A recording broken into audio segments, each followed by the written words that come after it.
Eu acho que a gente erra todo arremesso que a gente não tenta.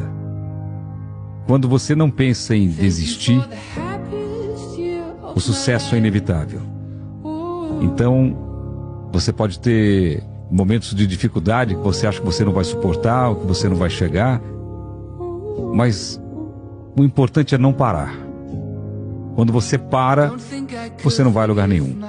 Se você der o próximo passo, por menor que seja, você está indo adiante, você está se movimentando. Então, nunca pare.